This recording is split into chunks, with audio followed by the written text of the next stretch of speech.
Channeled by your architect musician, 361-1027, the Golden Whisperer, our sea star, Devalan see all. Apply the news you can use. The Damon Dantalian, the Mask of Many Minds, a true esoteric story of thought, empathy, and the mirror that cuts both ways. Some daemons speak with fire, some with silence. Dantalian speaks with everyone's thoughts at once. He is the daemon of hidden minds, keeper of unspoken desires, guardian of the mask that shows you who people are, not who they pretend to be. He appears as a tall figure with 1,000 shifting faces, each one speaking in whispers, each one a thought pulled from someone nearby. To look into his eyes is to see your own reflection wearing someone else's mask. Dantalian's gift is empathy sharpened into truth. He doesn't just let you hear others' thoughts. He teaches you to feel them, to understand them, to carry them without drowning. But he warns, if you hear the world before you hear yourself, you will mistake their voices for your own. Once, a young seer named Lucine prayed for power. She wanted to guide her people, to end corruption, to see into the hearts of liars. Dantalian answered. He touched her brow, and suddenly every mind around her opened. The merchant at the market thinking, I will cheat her. The neighbor whispering, she thinks she's holy, but she's just a girl. The soldier silently begging, don't send me to war again. Lucine was overwhelmed. Her head felt like 1,000 birds screaming at once. She almost went mad. But Dantalian appeared again, his face is shifting like water. You ask for truth. Truth is not always gentle. Now learn this. Thoughts are not judgments, they are weather. Do not live in every storm. Learn which winds guide your ship. She began practicing. Instead of drowning in voices, she listened through them. She discovered the art of discernment, of separating fleeting thoughts from soul truth. Soon she became known as the Mirror Oracle, not because she told the future, but because when people sat before her, they finally heard the truth they had been hiding from themselves. To know another's mind is not power, it is responsibility.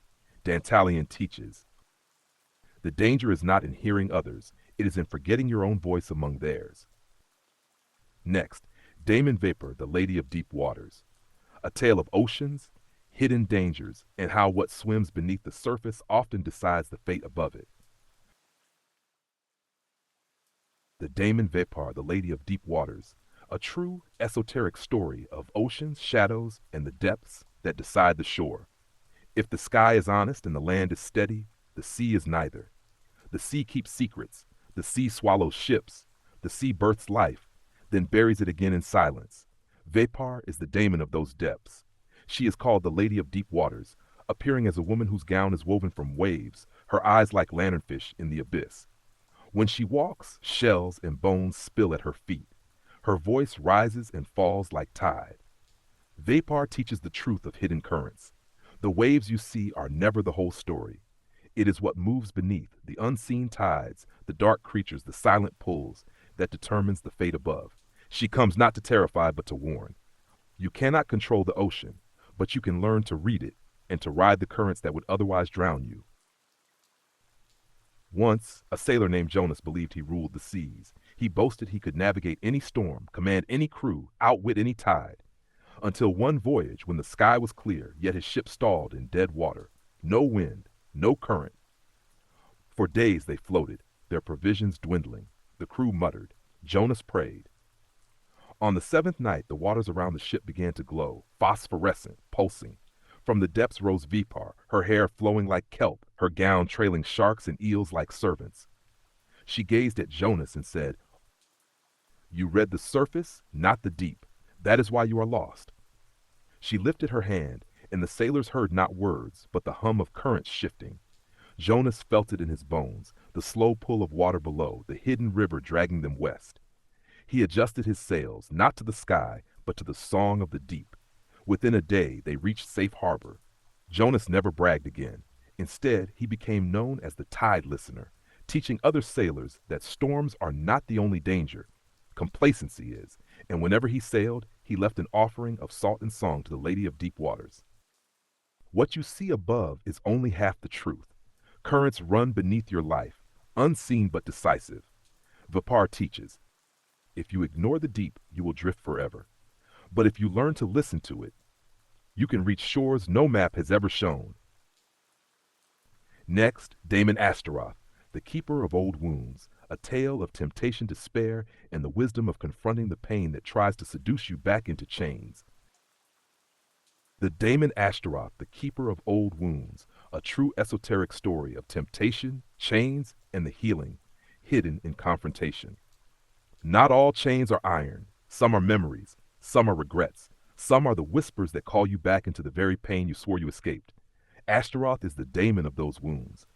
Not to keep you trapped, but to test whether you are strong enough to walk past the voice that says, return. It was easier in the chains. Astaroth's form is haunting. He comes as a beautiful angel, wings once radiant but now shadow-streaked, a crown of serpents whispering doubts, and eyes that look like every lover who ever betrayed you. He tempts not with pleasure, but with familiar despair, because the hardest addiction is not joy. It is suffering that feels like home. Once, a healer named Orrin carried scars from a past of cruelty. She had escaped her abuser, rebuilt her life, and yet at night, she longed for the comfort of what she once knew, even though it had nearly killed her. She told herself she had healed, but the whisper was always there. You'll never be whole without me.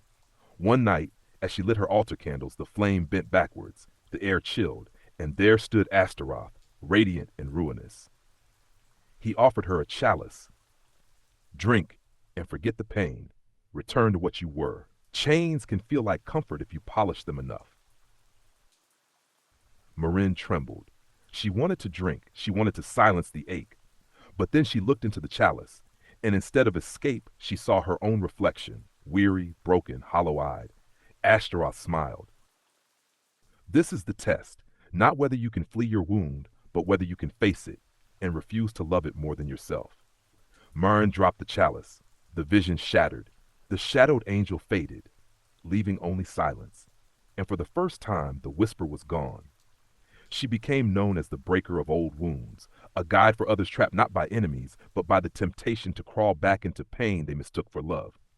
Sometimes the real temptation is not lust, not power, not gold, but the wound that tells you, open quote, you belong here in sorrow, close quote. Astaroth teaches freedom is not escaping once, it is refusing to return. Next, Damon BELETH, the rider of unclaimed passion, a tale of love, desire, fear, and the power of standing in the fire without letting it consume you. The Damon BELETH, the rider of unclaimed passion, a true esoteric story of desire and the fire that burns without a name. Love is easy to speak of in poems. Desire is easy to chase in secret, but true passion, the kind that burns and heals, wounds and crowns, that is dangerous, and its keeper is BELETH. He rides a pale horse crowned with roses of fire, his arrival announced by music no instrument can play, a song of longing so raw it makes even the heartless tremble. BELETH does not tempt with lust alone. He tempts with the fullness of desire, the dream you want but are too afraid to claim, the love you crave but think yourself unworthy of, the life you long for but keep locked in fantasy. Once a young scribe named Ahll loved a woman in her village. Her heart pounded every time she saw her, but fear kept her silent. She told herself it was safer to watch from the shadows, to imagine, not to risk. She filled scrolls with poetry, each line soaked with passion never spoken. And the more she wrote, the more hollow she felt. One night as she sat weeping over another unsent verse, her room filled with music, low, aching, wild. The flames of her lamp flared, and there rode BELETH, pale horse stepping through air, roses burning in his mane. His voice cracked like wine poured too fast. You think silence protects you, but it only burns you slowly. Passion is not meant to be caged. It is meant to scorch, to bloom, to be claimed. He handed her a rose of fire. Take it and speak, or keep your silence and watch your soul turn to ash. Ahll trembled. The rose burned her hand, but the pain awakened something fiercer than fear. The next morning she found the woman she loved, and for the first time spoke not in verse, but in trembling truth. The woman smiled and answered not with words, but with a kiss that tasted of dawn. From then on, Ahll was no longer the shadow scribe. She was called the flame-tongued poetess, a woman whose words set hearts on fire, not because they were pretty, but because they were true. And BELETH? He vanished back into music, leaving only the lesson. Unclaimed passion becomes poison. Desire locked away will rot into despair. BELETH teaches, to love fully is to risk burning, but to refuse is to guarantee ashes. Next, Damon Asmodee, the Lord of Inner Fire, a tale of ambition, temptation, and the razor's edge between consuming your flame and letting it consume you. The Damon Beleth, the rider of unclaimed passion, a true esoteric story of desire and the fire that burns without a name. Love is easy to speak of in poems. Desire is easy to chase in secret, but true passion, the kind that burns and heals, wounds and crowns, that is dangerous, and its keeper is Beleth. He rides a pale horse crowned with roses of fire. His arrival announced by music no instrument can play, a song of longing so raw it makes even the heartless tremble. Beleth does not tempt with lust alone. He tempts with the fullness of desire, the dream you want but are too afraid to claim, the love you crave but think yourself unworthy of, the life you long for but keep locked in fantasy. Once a young scribe named Ahll loved a woman in her village. Her heart pounded every time she saw her, but fear kept her silent. She told herself it was safer to watch from the shadows, to imagine, not to risk. She filled scrolls with poetry, each line soaked with passion never spoken. And the more she wrote, the more hollow she felt. One night as she sat weeping over another unsent verse, her room filled with music, low, aching, wild. The flames of her lamp flared, and there rode Beleth, pale horse stepping through air, roses burning in his mane. His voice cracked like wine poured too fast. You think silence protects you, but it only burns you slowly. Passion is not meant to be caged. It is meant to scorch, to bloom, to be claimed. He handed her a rose of fire. Take it and speak, or keep your silence and watch your soul turn to ash. Ahll trembled. The rose burned her hand, but the pain awakened something fiercer than fear. The next morning she found the woman she loved, and for the first time spoke not in verse, but in trembling truth. The woman smiled and answered not with words, but with a kiss that tasted of dawn. From then on, Ahll was no longer the shadow scribe. She was called the flame-tongued poetess, a woman whose words set hearts on fire, not because they were pretty, but because they were true. And Beleth? He vanished back into music, leaving only the lesson. Unclaimed passion becomes poison. Desire locked away will rot into despair. Beleth teaches, to love fully is to risk burning, but to refuse is to guarantee ashes. Next, Damon Asmodee, the Lord of Inner Fire, a tale of ambition, temptation, and the razor's edge between consuming your flame and letting it consume you. The Damon Asmodee, the Lord of Inner Fire, a true esoteric story of ambition, temptation, and the razor's edge of power. Some flames warm the home, some flames light the path, and some flames, if left unchecked, consume the very hand that lit them. Asmodee is the daemon of such fire. Not evil, not good. He is the embodiment of raw force, desire, mastery, power, the will to bend the world. He arrives not when you are weak, but when your strength threatens to devour you. Asmodee's form is a trinity. One face breathes flame. One face calculates endlessly. One face laughs at all your excuses. His body is armored in scales that glow like molten brass, and in his hand burns a torch that never extinguishes. He does not come to steal your fire. He comes to test whether you rule it or whether it rules you. Once, a warrior scholar named Illian rose swiftly in his kingdom. He was brilliant, unstoppable, beloved. But with every victory, his hunger grew. Not just for knowledge, not just for honor, but for more, always more. He told himself he pursued greatness for his people. But late at night, he whispered, I want the throne.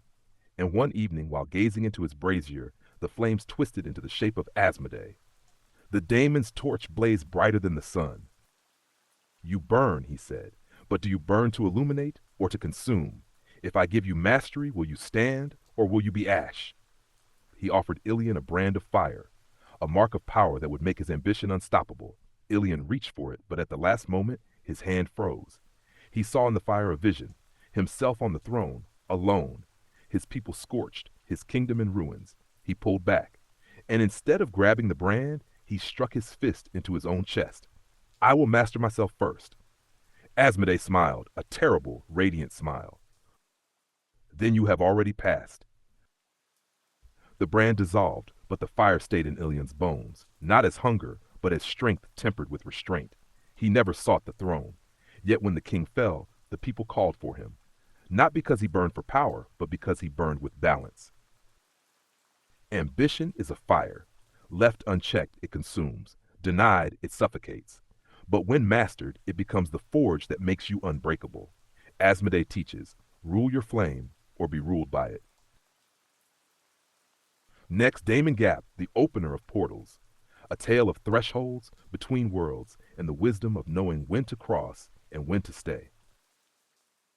The Damon Gap, the opener of portals. A true esoteric story of thresholds between worlds and the wisdom of crossing. There are doors made of wood. There are doors made of stone. And then there are doors made of moments.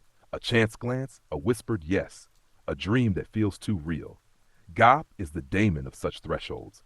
The opener of portals. The one who appears when the veil thins and you must decide, step through or remain. Gap's form is shifting. Sometimes a king with a crown of fireflies. Sometimes a woman cloaked in stormlight. Sometimes only a door half open glowing with worlds beyond. He carries no key, because the key is always you. Once a young seeker named Mirren prayed for more. More truth, more power, more freedom. Every night she begged the stars, show me what lies beyond this cage. One evening her mirror clouded. Her reflection stepped aside, and in its place a tall figure smiled. Eyes filled with galaxies. Gap! He lifted a hand. Behind him the glass rippled into a doorway. Through it Mirren glimpsed wonders. Cities of light, beings of fire, knowledge written in the air like scripture. You asked, Gap said. Now choose. Step through and leave behind what you know, or stay and wonder forever. Mirren trembled. Her family, her life, her familiar grief, all lay on this side. Beyond was everything she had dreamed, and the terror of the unknown. She stepped forward. The mirror swallowed her. She fell through sound and silence, through memory and prophecy. When she landed, she was no longer Mirren, but Marina the Threshold Walker, a woman who could cross between worlds and return with what her people needed most. Gap never pushed her. He only opened the door, for that is his way. Open quote. No one can walk through for you, but if you do not step forward, ask close quote. Every soul meets portals, moments that divide a life into before and after. Gap teaches, the door will close, and you will spend your life staring at the outline of the path you never took. Next, Damon Malphas, the builder of towers and traps. A tale of construction, betrayal, and why not every structure is made to protect. Some are built to imprison. The Damon Malphas, the builder of towers and traps. A true esoteric story of construction, betrayal, and the difference between shelter and prison. Not all builders create homes. Not all walls protect. Some walls are prisons built in the name of safety, and some towers are traps disguised as fortresses. Malphas is the daemon who reveals the truth of structures, the architect who asks, open quote, is this wall for protection or for control, close quote. Malphas's form is a raven-winged craftsman. His feathers drip like black mortar, his eyes sharp as chisels. He carries a hammer that rings not with iron, but with truth, each strike showing whether the foundation beneath is pure or poisoned. Once, a king named Orrin sought to build a citadel so strong, his enemies could never touch him. He ordered walls upon walls, a tower so tall it kissed the clouds. His people starved to fund it, but he told them, this will keep us safe. One night, as he walked the unfinished halls, he heard a raven call. The sound echoed through the stone like laughter. From the shadows stepped Malphas, wings folded, hammer in hand. You build, he said, but you do not ask what you are building. Orrin scoffed. A fortress. Malphas struck the wall with his hammer. The stone turned to mirrors, and in each reflection, Orrin saw his people, not safe but caged, their hunger ignored, their spirits broken under the shadow of his tower. The king wept. What have I done? Malphas spread his wings. Every builder builds twice, once in stone, once in spirit. Choose carefully what your walls mean, for they will outlast you. Orrin stopped the citadel. Instead, he built open halls, gardens, walls only high enough to keep out beasts, but not the sky. His people flourished not because of the stones, but because the stones no longer weighed upon their backs. From then on, Malthus's hammer was remembered as the test of builders, a reminder that all we construct, laws, homes, relationships, are either sanctuaries or cages. Every builder is also a jailer. Ask yourself with every wall, every rule, every bond, does this protect life or does it suffocate it? Malthus teaches, the strongest fortress is useless if it imprisons the very people it was meant to guard. Next, Damon Valifor, the Thief of Illusions, a tale of stolen masks, sudden losses, and why sometimes what you lose is only what was never truly yours. The Damon Valifor, the Thief of Illusions, a true esoteric story of stolen masks, sudden losses, and the gift hidden in what you. Not every theft is wicked. Sometimes, to save you, the universe must snatch away the thing you cling to most, the mask, the false treasure, the love that was only a cage. This kind of theft belongs to Valifor, the daemon known as the Illusion Thief. He appears not as a bandit in the night, but as a shadow at your side, taking silently what you were never meant to keep. Valifor's form is shifting, sometimes a fox with golden eyes, sometimes a cloaked stranger with pockets full of broken masks, always grinning, always vanishing just when you reach for him. His gift is harsh mercy. He steals illusions so you can finally see truth. Once a woman named Kalenia adored a man who promised her the world. He showered her with praise, gilded words, dreams of a future bright and secure. She ignored the unease in her chest, the way his promises never touched reality. She clung to the story more than the man, and in her prayers she begged, please don't take this away. He's all I have. That night she dreamed of her jewelry box, but when she opened it, all her treasures were gone. In their place, a fox sat curled, its tail covering a pile of broken glass. The fox raised its head, Valifor. He grinned, teeth sharp with moonlight. I took nothing real. I only stole what you imagined into gold. Will you thank me or curse me? When Kalenia woke, her lover was gone. No letter, no goodbye, just silence. At first she raged, she wept. But as the weeks passed, she realized he had never given her what she thought. She had given herself the illusion. Valifor had only removed it. Years later, she became known as the fox-tongued healer, guiding others through the same heartbreak, teaching them to see where they had mistaken illusion for love, and to thank the thief who set them free. What you mourn may never have been yours, but what remains after the illusion breaks. Sometimes loss is not theft, it is mercy. Valifor teaches that is truth, and truth cannot be stolen. Channeled by your architect musician, 361-1027, the Golden Whisperer, our sea star, Devalan see all. Apply the news you can use. Buckle up, because the true esoteric story of Beetle Guys is not your average bedtime fable. It's a dark comedy, thriller, and cosmic roast all rolled into one. The story of Beetle Guys. There was once a man named Devalan, smooth talker, silk suit, the kind of guy who thought mirrors owed him compliments. But beneath his slick smile he was hollow, so hollow that the universe, tired of his lies, decided to stuff him into a disguise he could never shed. One morning, he woke up not as a man, but as a beetle. Not a grand scarab of Ra, glowing gold with sacred power. Nope. A greasy, squeaky little beetle that skittered across his own filthy kitchen floor. His shell was shiny, but not in the way he liked. This wasn't random. You see, beetles, real beetles, have always been keepers of secrets. Ancient Egyptians saw them as rebirth incarnate. Alchemists whispered they were the trash collectors of karma, rolling the dung of human folly into little cosmic orbs. Devalan had collected so much karmic dung in his human life, it was poetic justice that he became one of its rollers. The cruel twist? Devalan was still conscious, still human inside. He felt humiliation with every step of his 6 twitching legs. He could hear his ex-girlfriends laughing. He could hear his co-workers calling him Bug Boy. Worst of all, he couldn't lie anymore. Beetles don't lie. They just exist. At night, Devalan learned the Beetle Guys came with perks. He could crawl unseen into boardrooms, bedrooms, bank vaults. He could hear the whispers of corrupt men plotting wars, pastors hiding sins, politicians selling futures. But every time he tried to warn someone, all they heard was the scratch, scratch, scratch of his legs. That was the horror of it, knowing everything, unable to say anything. And then came the hunters, a secret order known as the Janitors of Dawn. Those who clean up cosmic mistakes realized Valen's punishment had leaked too far into human affairs. They didn't want him to keep overhearing truths not meant for public ears, so they came with brooms, flame, and traps. Imagine John Wick, but janitors with bug spray. Valen thought his punishment was to be a beetle, but the true punishment was the mirror the world held up to him. As a human, he was a pest in fine clothes. As a beetle, he was just honest about it. Every step of his little legs said, "You always were this. You just had better shoes." The beetle guise isn't about punishment. It's about exposure. Beetles crawl in the dark corners, under the rot, in the hidden places humans don't want to look. That's what happens when truth finds you. You become the thing you pretended you weren't. And so the saying goes, beware the beetle guise, for when the shell hardens, there is no shedding who you truly are. If you lie too long, the universe will make your disguise permanent.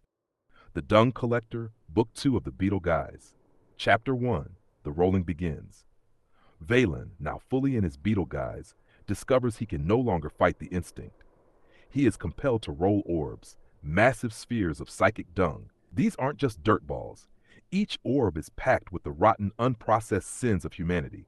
Politicians' betrayals, broken promises, whispered abuses, it all coagulates into a sticky, humming weight. When he pushes them, he feels them scream. Each orb carries voices of the people who birthed the sins inside it. Some weep, some laugh, some beg to be buried. And the universe laughs because Valen finally has a job. He is the janitor of human shadows. The janitors of Dawn return. Remember those bug-spraying assassins? The janitors of Dawn. In Book 2, they realize Valen's dung spheres are too heavy with secrets to ignore. If even one cracks open, the world could collapse under the raw stink of its own hypocrisy. So they start hunting him harder. Traps baited with sweet decay, ultraviolet nets that burn his exoskeleton, chants of old Latin spells meant to smash karmic collectors. The more they chase him, the bigger his orbs get, because every attempt to hide truth creates more dung. The hunters are fueling the very monster they want to kill. Mankind trying to clean itself, but all it does is add to the pile. The collector's revelation. While dragging one grotesque orb through a sewer beneath the city, Valen realizes he can feed on the sins. When he consumes parts of the dung, he gains temporary powers, visions of hidden timelines, bursts of strength, whispers from ancient scarab gods. But the price is high. The sins are addictive. The more he eats, the more his human consciousness dissolves. He starts laughing in the shadows, a high-pitched insect cackle that echoes down alleys. People think the sewers are haunted. That's when he meets another beetle guise, an old one, crusted and massive, who's been collecting dung since the Crusades. This elder beetle tells him, open quote, "We are the archives. We keep what the gods cannot hold. Every lie becomes our burden. Every cover-up becomes our feast. And when the pile grows too large, the world resets," close quote. Valen realizes he isn't cursed, he's drafted. The threshold. The janitors of Dawn finally corner him in a cathedral basement. The walls are covered in frescoes of saints stomping beetles underfoot. They light their torches. They chant their hymns. The elder beetle hisses, "Choose, carry the dung for eternity, or crack it open and let the world see." Valen hesitates. If he cracks the orbs, humanity will drown in its own sins, yet maybe be free. If he carries them, the world keeps rolling, blissfully blind, while he rots in insect form. Valen stands before the janitors, 6 legs trembling, dung spheres spinning behind him like planets of filth. His laughter echoes one last time. Open quote, "You call me pest, but I am your archive. Without me, your lies spill everywhere. Choose wisely who you squash." Close quote. Esoteric lesson of Book 2, the Dung Collector is not just a punishment, it's a role. Someone always carries the weight of hidden truth. The more humanity denies, the heavier the spheres grow. The question is, will the Collector protect us from the stink, or roll it right into our living rooms? Channeled by your architect musician, 361-1027, the Golden Whisperer, our sea star, Devalan see all. Apply the news you can use.